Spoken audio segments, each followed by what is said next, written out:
What is going on, everybody? This is Jackson from JD Sports Zone and Dinger Dudes, and today I have a very special interview with Boston College baseball alum, Mr. Pat Roche. Pat, thank you so much for taking time out of your day to do this interview. How's your day going? And congrats on a great season with the Valley Scrappers. Thank you. Yeah, it was great. It's going well. Thanks for having me. I'm excited.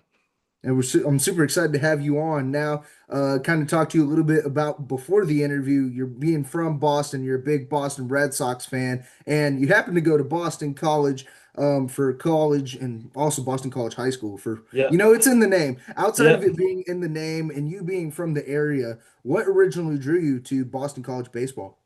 Yeah. Like the going through the whole recruiting process, a big thing for me was like obviously going to BC High. It's a good academic high school, and I had to put a lot of work in the classroom in high school. So I wanted to go somewhere where there was going to be an academic challenge as well as like good baseball. So I kind of set my sights on the ACC just because like that I thought was the conference where there's the most schools that would I'd be able to find that. I'd be able to find good baseball and I'd be able to find a good academic challenge. And like going through the whole process, it was kind of like I didn't really get too many ACC schools, but once I went to BC and got on campus and met Coach Gambino, it was really a no doubter for me. Like it was no brainer. Once they offered, it's 25 minutes from my house. My parents got to come to every game I played in, and I got to play in the ACC, the top level competitiveness, and I got a Jesuit education, and it's been the best decision I ever made. That's awesome to hear. Now, ACC ball is very, very tough to play in. I actually have a couple friends who play for Pitt over there, and Yep.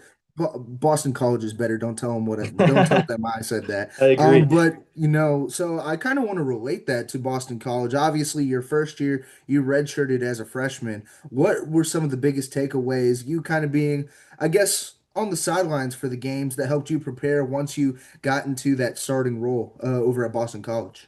Yeah, so when I committed, I honestly committed to BC. Part of the reason was because they had a second baseman, Cody Morissette, who was a second rounder, and then there was a shortstop, Brian Dempsey, who played like I think he set like the record for most games played or something. But they were both supposed to be gone, like they were going to be gone after my when I got there, pretty much. But because of COVID, they ended up being there. So it was one of those things where like I thought I was gonna have a chance to like battle for a job, and then just because of external circumstances, it wasn't really in the cards. And I ended up getting hurt and I ended up breaking my foot in the fall that year, which was tough, but it was I was able to redshirt, which is the like one of the best things that ever happened to me because I was able to wait until I was ready to play in a game. Like I wasn't forced into the lineup. I didn't have to like compromise like my swing or anything like that just because I had to play as a freshman because we didn't have anybody else.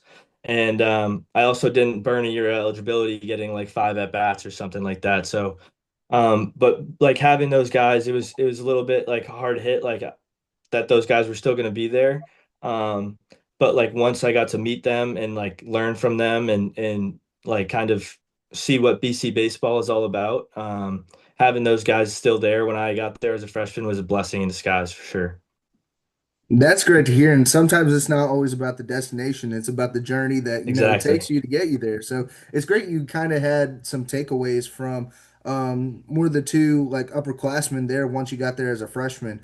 So it's great that you kind of had the nuance and kind of more like essentials to know like what it takes to be in Yeah, BC football. But exactly. speaking upon that, you played your 4 years at Boston College, sticking throughout all 4 years. And during your collegiate career, you had the opportunity to be named to all ACC tournament team in your senior year. What did that personally like mean for you? And what was it like getting the call or message or however you got the Yeah. message to be a part of that team?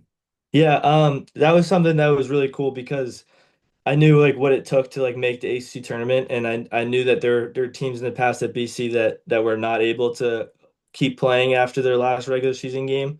And I was lucky enough that I got to do that three times out of my 4 years. So it was just one of those things where like it just I like the my favorite part about the postseason is that everybody like everybody has a path to get to the postseason, but once you get there, everybody's 0-0. And it kind of was one of those things like we went into that tournament knowing that we had to win the whole thing probably, or at least probably make the championship game to get into a regional. So it was kind of like it kind of became one of those like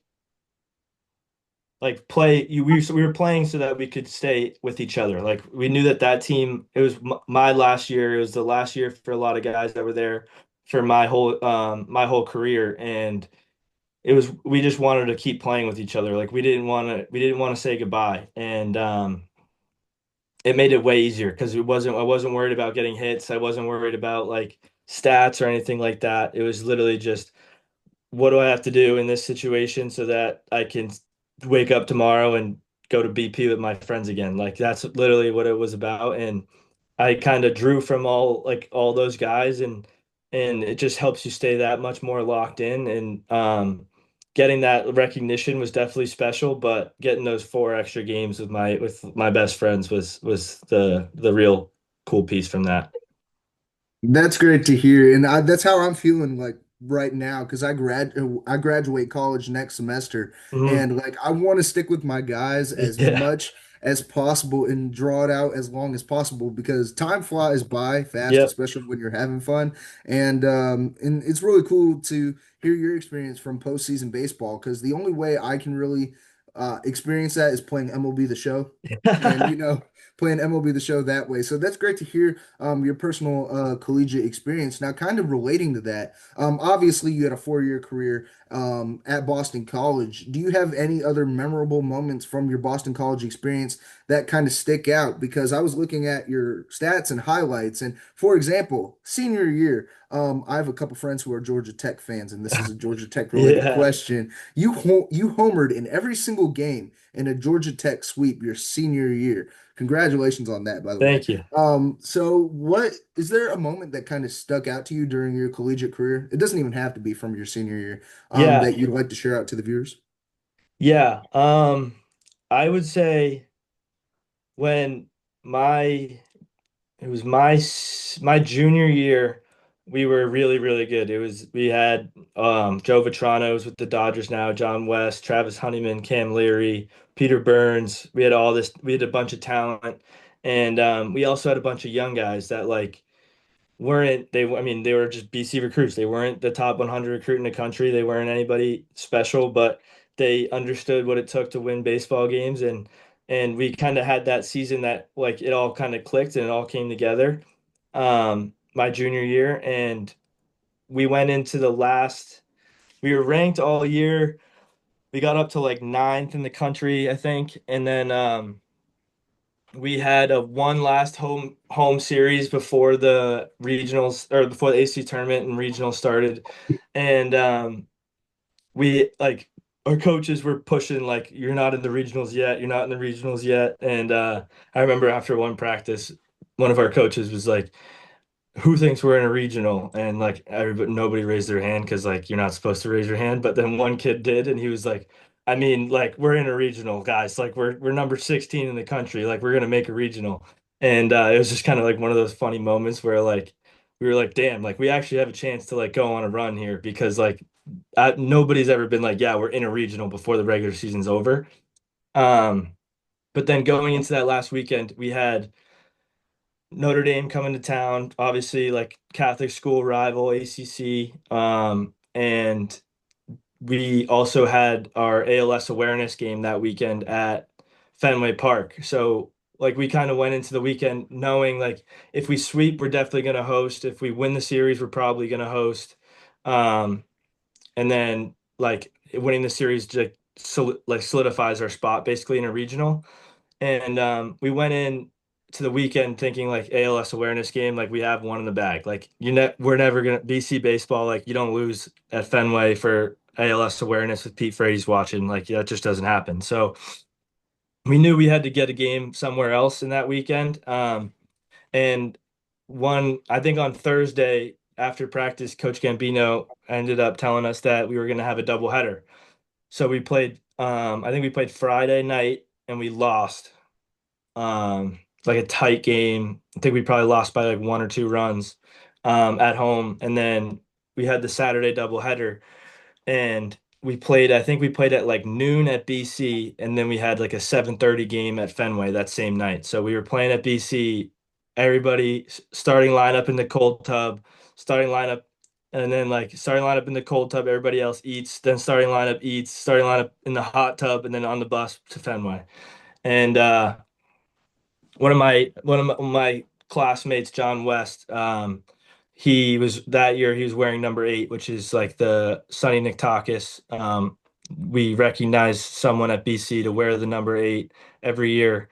And John West was, I mean, like if anybody was going to wear number 8, it's John West. And he he lost his father to ALS when he was younger, and like he was the starting pitcher for we won the early game in the doubleheader.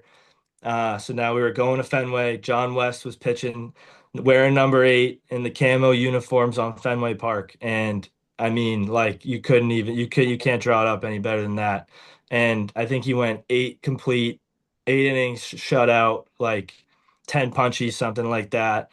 And I just remember like when he crossed the line and Coach Gambino gave him that handshake and hug, telling him that he was done. Like it was just all the like everything that I've seen John West go through, everything that our class had been through as a team, the 5-25 ACC record we had the year before, like all of that just came out of like everybody in the dugout, and it was just one of those like emotional things where like you can't like baseball is just one of those games where it just everything happens for a reason, and seeing John on that stage was the coolest experience I had in college for sure.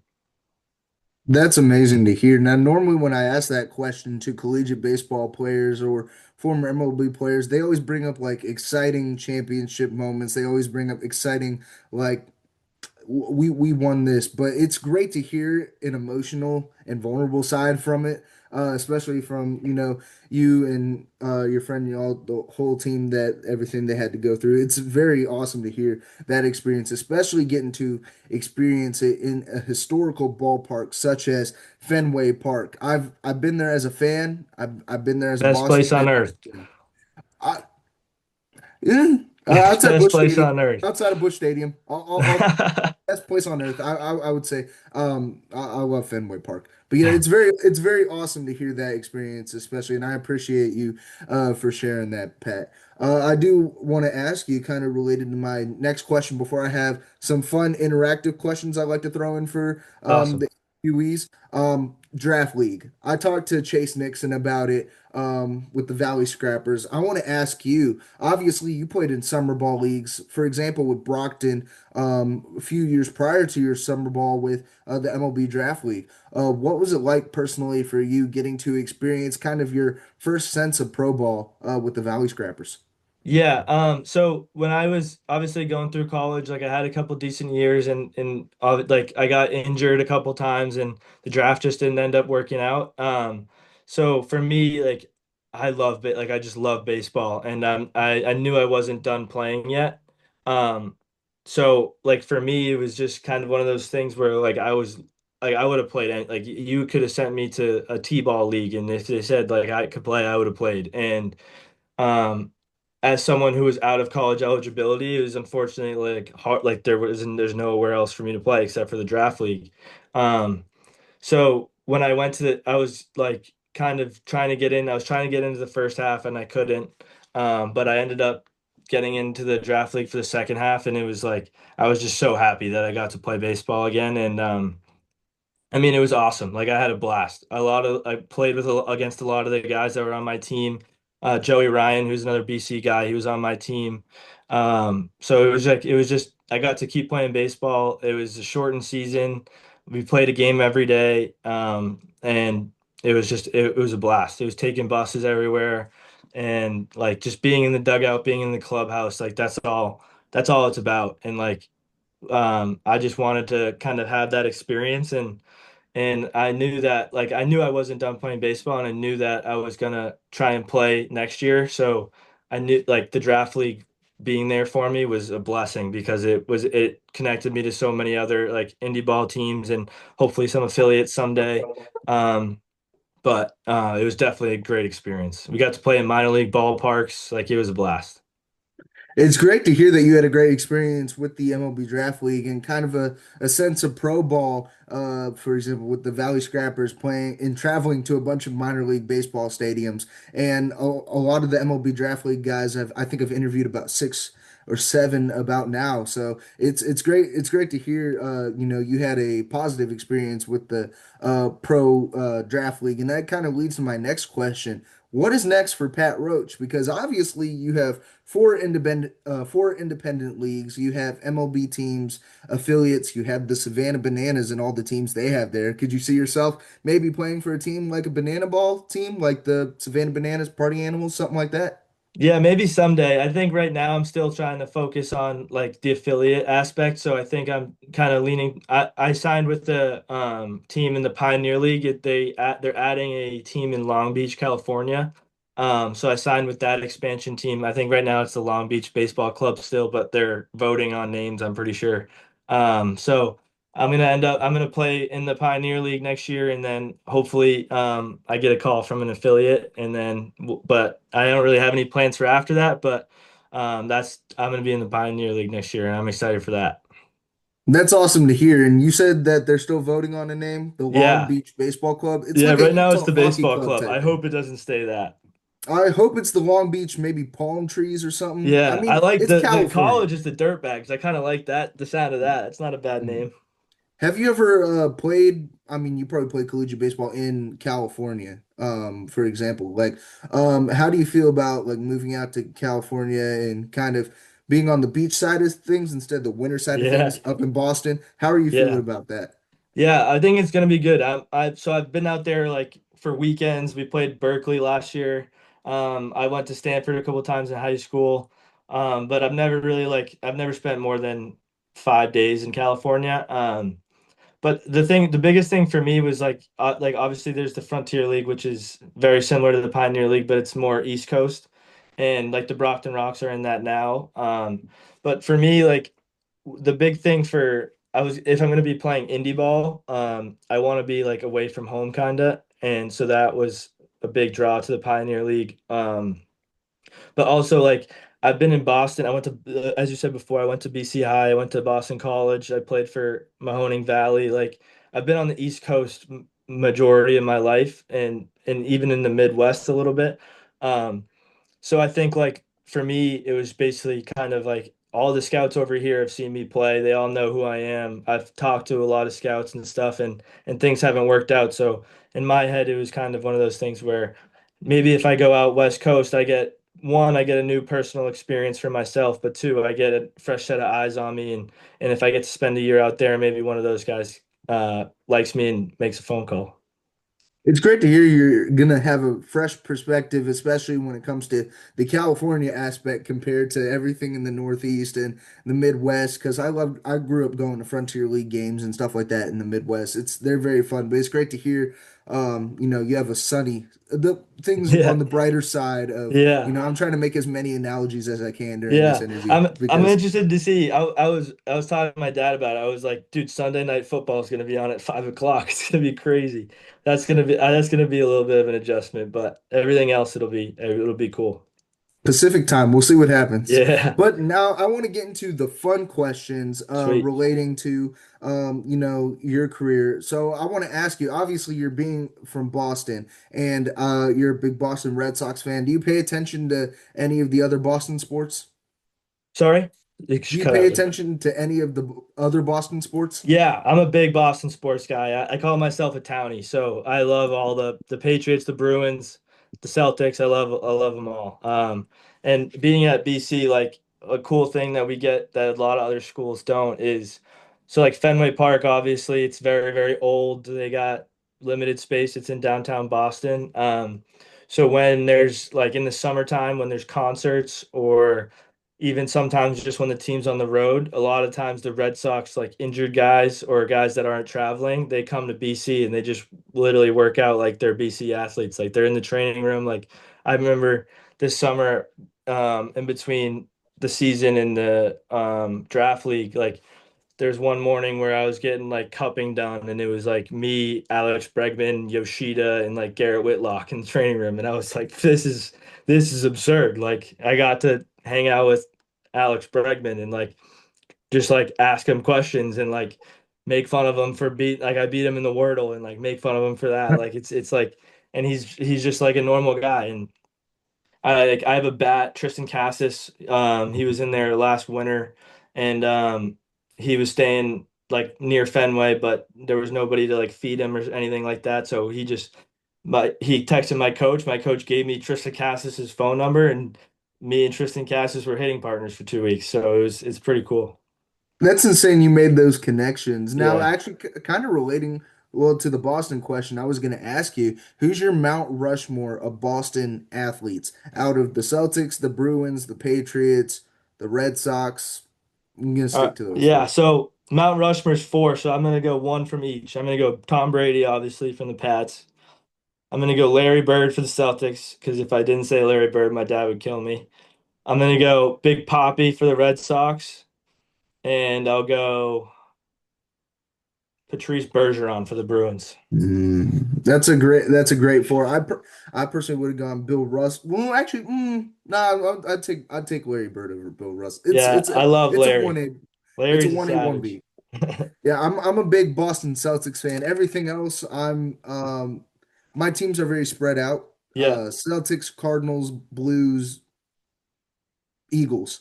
cool. Yeah, so it's very spread out. At least I'm not a Sixers fan. Yeah, So thank that's God. all I get. That's all I gotta say. But related to my next fun question, obviously Boston. I love asking these questions. I'm a big foodie kind of Cool. guy, and I've been up to Boston a few times, gotten some lobster claws, Yep. some stuff up there. What is one place in Boston that people need to try? What's the food? What's the item that you'd like to share out to the viewers? Whoever make a trip out to Boston. Sullivan's Castle Island. It's South Boston. There's like a little I think it used to be like a battlefield or like something like that, but there's a place called Castle Island and it's where people like my dad goes there to walk the dogs all the time. People go there for jogs and stuff. But there's a little like I would say not like a diner, but there's a restaurant there, and they make unbelievable milkshakes, cheeseburgers. They got f fried clams, fried shrimp. They got all the good stuff. Not healthy, but all the good stuff. That sounds good. You can't get any really Yeah, good we used to seafood go there down every here. Sunday after BCI practice. It was awesome. That sounds really, really good. You can't get any good seafood down here in Georgia. Yeah, You get good barbecue, I yeah, guess. And I mean, like, pizza's okay, but yeah, barbecue's mainly down here. yeah. So I I'm do gonna have love to make Southern a barbecue. I'm gonna have to make a trip up to Boston to get some Yeah. seafood over there. And then my final question for you, my final fun question. Obviously a lot of baseball players listen to music before they go out onto the field to get themselves super hyped before a game. What is your go-to like karaoke song or your go-to playlist or artist you listen to before maybe heading out to a BC Bird Ball game or just any sort of game in general? Yeah, so I'm a regular like on the bus. I'm a big Part of My Take fan. They're like it's a sports podcast from Barstool. They keep it light and obviously with baseball, like it's a game of failure. It's you never know what each day is gonna be like. So going into the game, like you don't want to get I don't really want to get too hyped or I don't want to calm myself down too much. So I kind of just listen to Part of My Take, laugh a little bit, joke, mess around on the bus with the guys. We play this game Password. We played it a lot, where you just give each other like one word hints and you try and guess who you're talking about. So we would play games like that. Like we would keep it light on the bus. But my karaoke song, the Mahoning Valley guys will like this one. There's a little watering hole down the street from Mahoning Valley called Up a Creek, and DJ Tom was one of the host families, and the DJ at the restaurant was like he hosted kids, and after we had dollar beers on Thursdays, so all the fans would go to the Up a Creek after the game, and if assuming the game went well, we would meet them at the bar after, and I brought the house down with Sweet Caroline a couple times there. Neil Diamond. That is always a classic when it comes to karaoke. Got to It's bring the either Boston flair. Yeah, it's either always Sweet Caroline, Neil Diamond, and experiencing that at Fenway for the first time this past, Oh, it's awesome. I think it was either this past summer, or the summer before. It is absolutely electric. It's Like the you would, best. it's one of the best. Now, Pat Roach, thank you so much for taking time out of your day to do this interview. Instead of pardon my take, listen to JD Sports Zone, Yeah, Dinger Dudes podcast. will We have a do. lot of MLB guests over there, especially when it comes to Boston Red Sox. If you'd ever be interested in listening to those, make sure to Definitely. tune in to those. But Pat Definitely. Roach, thank you so much for taking time out of your day, and Yeah, I hope you thank have you. a This was a nice. blast.